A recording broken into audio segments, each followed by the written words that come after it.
Olá, então estamos aqui para mais um vídeo no nosso temário do Universo, nosso temário de síntese de filosofia, agora com o tema 6, ainda na metafísica. Então, nesse tema 6, vamos tratar na metafísica os seus princípios, os princípios e causas do ente. Vamos já para o primeiro grande tópico, o estudo dos princípios e causas do ente. Então, as noções de princípio, causa, condição e ocasião. Então, princípio é aquilo do qual algo procede de algum modo. Então, toda causa é um princípio, mas nem princípio é uma causa. Então, a causa pode ser definida como aquilo que real e positivamente influi em uma coisa, fazendo-a depender de algum modo de si. A condição é o requisito ou disposição necessária para o exercício da causalidade. A condição ela pode ser necessária o suficiente. Ela é necessária quando sem essa condição, sem essa condição específica, o efeito não ocorre. E suficiente é quando ela sozinha, só essa condição já ocorre o efeito. E pode ser que ela seja necessária, mas tenha mais outra causa, que precise estar junta, mais uma condição precisa estar junta para poder ocorrer o efeito. Então, por último, a ocasião, é aquilo cuja presença favorece a ação da causa, como uma situação vantajosa para o exercício, da causalidade. Então, tudo isso está no manual de metafísica, o roxinho. Então, o próximo, ato e potência como explicação devida à multiplicidade.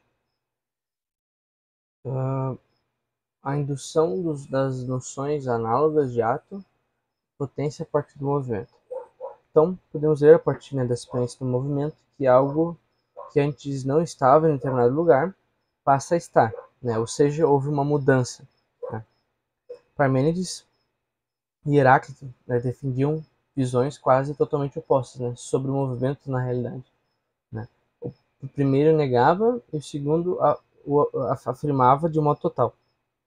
Então, contudo, foi com Aristóteles que a questão foi finalmente resolvida. Então, ele desenvolveu a doutrina do ato e da potência. Uma coisa é em ato e tem a capacidade de ser em potência. Então, ele é e tem a capacidade de ser ato e potência. Então, assim, sempre algo permanece, mas sempre algo muda. Então, ser um equilíbrio entre as duas. Então, é como que um equilíbrio dessas duas posições anteriores, do Heráclito e do Parmênides. Então, a tríplice prioridade do ato sobre a potência. Então, temos a prioridade da perfeição, de perfeição, que a potência está subordinada ao ato, então, sendo esse seu fim. Então, o ato que é a perfeição. Então, a prioridade cognoscitiva, nós só conhecemos a potência pelo ato, prioridade causal, ou seja, o ato tem a prioridade sobre o ato, para agir é preciso estar em ato, para primeiro, se alguma coisa é causada, ou seja, tem que ter um ato, algo em ato para que há esse movimento, senão não é do ato a potência, é o ato que se atualiza, que a potência se atualiza, mas precisa desse ato primeiro. Então, e a prioridade temporal, ou seja, um sujeito à potência tem a prioridade temporal, pois o primeiro se está em potência de ser árvore, um exemplo, depois se vir árvore, porém há uma necessidade de um agente externo que esteja em ato, que comunique essa perfeição. Então acaba que mas que no temporal a potência acaba estando na frente, mas tem que ter um ato anterior a essa potência, né? Então, o ato é de modo principal e próprio, né? É de um modo principal e próprio, enquanto a potência é de uma maneira secundária em relação a um ato. Então, a limitação do ato pela potência. Então, a potência, ela vai limitar o ato, né? Ou seja, eu só posso ser algo, né, em ato, ser o que eu tenho a capacidade de ser, potência, né? Não mais que isso. Então, Deus, sendo ato puro, né, ele não possui nenhuma limitação. É isso que a gente vai ver depois no tema 8, né, em teologia filosófica. Então, espécies e modos de causalidade. Então, existem dois grupos de causas, né? As causas extrínsecas, que é a causa eficiente e final, e as causas intrínsecas, que é material e formal. Então, dos dois modos de causa, nós temos a per se, né, que é uma causa propriamente dita, né? E isso é por causa disso, né? Então, e a per accidens, né? Que não é a causa no sentido estrito da palavra, né? Então, é um efeito alcançado fora, porque, né, o efeito dessa causa, per accidens, é alcançado fora do fim próprio do que tendia a ação, né? Então, ela é per accidens, ela não é per se. Por exemplo, né, o estudo é causa per se da aquisição da ciência, mas é causa per accidens de um prêmio. Então, próximo, relação entre as causas. Então, para ficar assim bem sintético, o agente, causa eficiente, forma, causa formal, a matéria, causa material, em vista de um fim, causa final. Então, repetindo, o agente forma a matéria em vista de um fim. Então, estão as quatro presentes nessa pequena frase. Então, o agente não se move, senão há um fim que se busca. Então, é o fim que vai dar o início a todas as outras causas, né? Então, a partir que eu tenho esse fim, eu me movo. Se eu não tenho esse fim, não há por que ter movimento. Digo, não há um movimento, né? Então, o segundo grande tópico, os princípios intrínsecos do ente. Então, substância e acidentes, definições da substância. Então,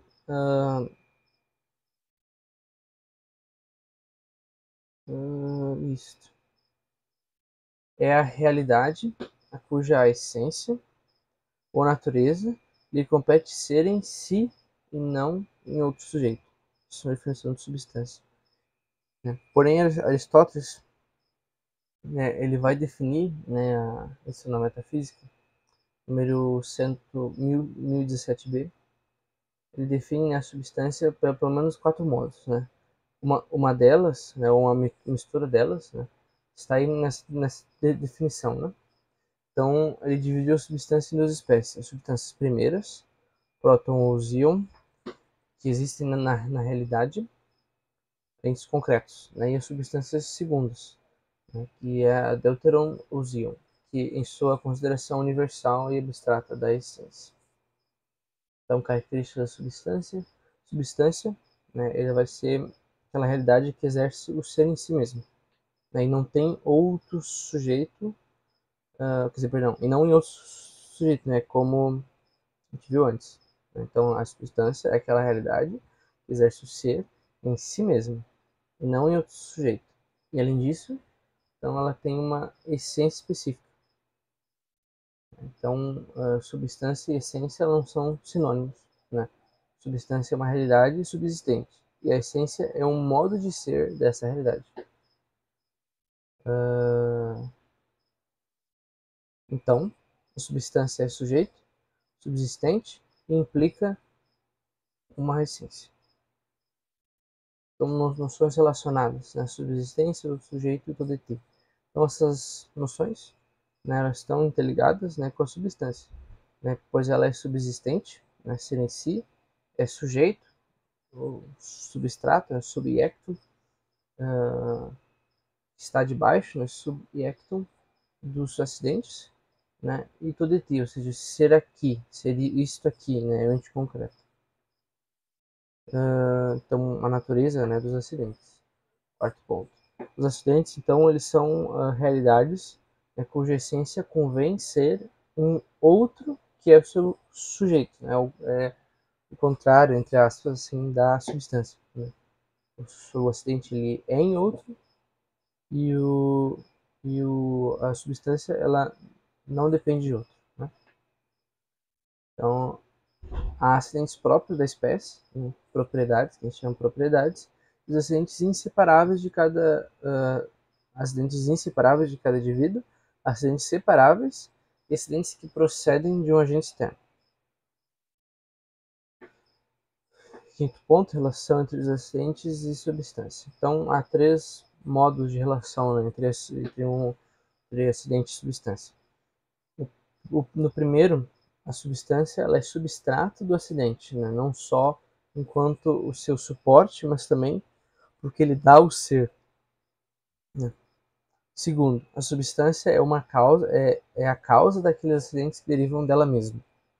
Né. E terceiro, a substância tem uma capacidade passiva, é uma potência de receber o aperfeiçoamento ulterior que os acidentes lhe conferem. Então há uma distinção real, né, entre substância e acidente, mas ao mesmo tempo tem uma unidade, né, desse composto.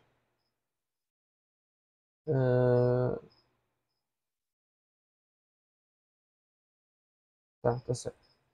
Matéria e forma. A função da forma substancial. Então, a forma substancial tem a função de atualizar, né, a forma de ser de uma matéria. Então, é o primeiro ato da matéria, né, a forma substancial. Essa forma, ela determina a matéria em um modo específico de ser. Então, próximo ponto, a função individualizante da matéria. Então, o que faz possível, né, que existam muitos indivíduos da mesma espécie é a matéria, né, na qual a forma dessa espécie ela é recebida. Então, assim como que há essa multiplicação, né, de indivíduos, justamente por causa da matéria. Então, assim, a forma ela pode ocorrer várias vezes, né? Então, pela multiplicação da matéria. Um exemplo, né, quanto mais material, mais moedas podem ser cunhadas. Né? Uma coisa assim, uma imagem pode nos ajudar a entender. Ser e essência. Distinção real entre ser e essência.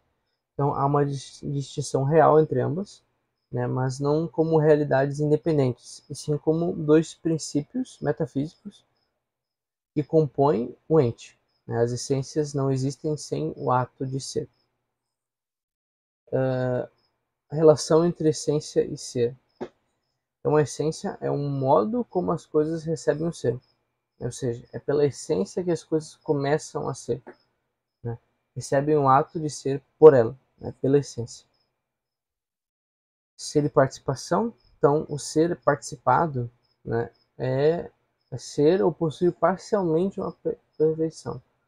Né? Ou seja, praticamente tudo é participado, né, pois possui parcialmente o ser. E possui uma essência, né, que é um modo particular de ser.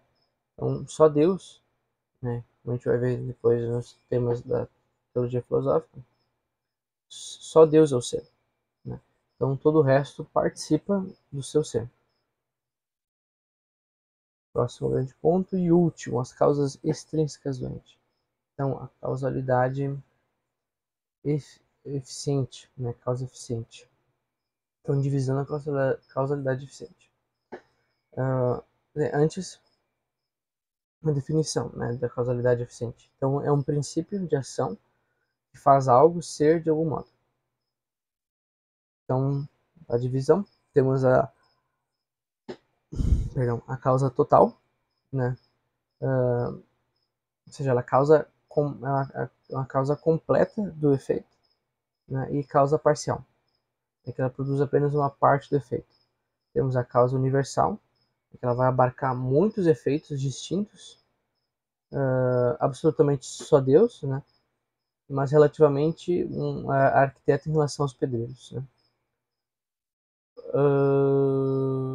Particular, universal é particular, né? Restrita a um só tipo de efeito. Temos também a unívoca, né, que produz efeito de sua mesma espécie, análoga, né, que produz um efeito distinto ou inferior à causa.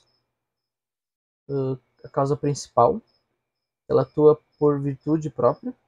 Temos também a causa instrumental, né, que produz efeito superior à sua perfeição em virtude de ser movida por um agente principal.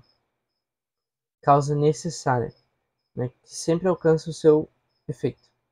E a causa contingente, que nem sempre produz efeito. Temos também a causa determinada, né, que ela produz seu efeito por simples espontaneidade da sua natureza. E a causa livre, que produz seu efeito com domínio sobre a operação. Então, o princípio de causalidade. Então, como já foi dito antes, o princípio, né, é aquilo do qual algo procede de algum modo, né? Então, é uma dependência no ser. Então, sendo assim, todo ente contingente é causado e dependente no ser de Deus. Causa exemplar. Então, princípio da exemplaridade.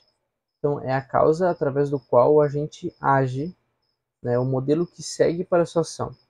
Né, a ideia da pintura que o artista usa como modelo para a pintura real, né, é um ente de razão. Exemplaridade e causalidade final e formal. Então, a causa exemplar, né, está intimamente ligado à causa final e formal. Dentro da final, a causa exemplar é o modelo pelo qual o agente age, né, e a causa final é o motivo, né. Um fim ideal e um outro fim real. Então, já no caso da causa formal, a exemplar funciona como um ente de razão, né, que dará o molde da forma a ser impressa na matéria. Né? Então, a exemplar está na mente e a formal na matéria. Exemplaridade na metafísica criacionista. Então, as ideias, né, das coisas estão na mente de Deus, né, que a partir delas criou e trouxe à existência todas elas. Eles são perfeitos, perdão, elas, né, as ideias são perfeitas, né?